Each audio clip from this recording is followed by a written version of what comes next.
Fanda, la localité, a abrité ce dimanche une journée de prière dédiée à feu Imam Balanardien, un précurseur de l'islam dans la région naturelle de la Casamance. À Fanda, où l'homme a réalisé de son vivant un centre d'enseignement religieux, les infrastructures constituent un véritable casse-tête pour les populations.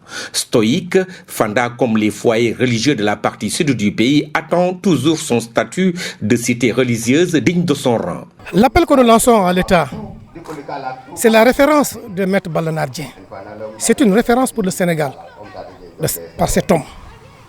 Et nous lançons un appel de l'État pour que ce que Balanardien a commencé, que l'État continue à soutenir la religion musulmane, mais à soutenir les imams, à soutenir les daras. Surtout ce centre-là que Balanar a créé et qu'il a laissé derrière lui des enfants.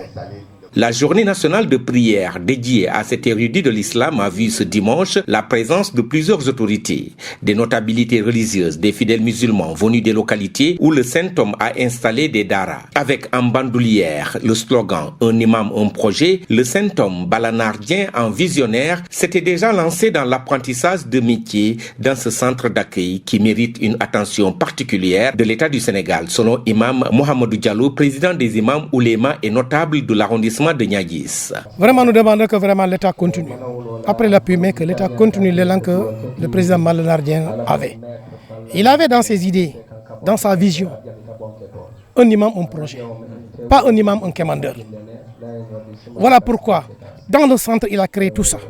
L'élevage, le bloc maraîcher et tout. Et il voulait aussi que les imams aussi, partout où ils sont, l'imam devait avoir son propre projet, au moins pour pouvoir vraiment améliorer ses conditions de vie. Voilà pourquoi nous demandons l'État vraiment de continuer ce que Balanardien a commencé vraiment ici. La dégradation accrue des mœurs dans notre société était au cœur de cette journée de prière. Ce fut une parfaite occasion pour les religieux de la région d'inviter les jeunes à s'inspirer des valeurs de l'islam pour échapper à ce phénomène.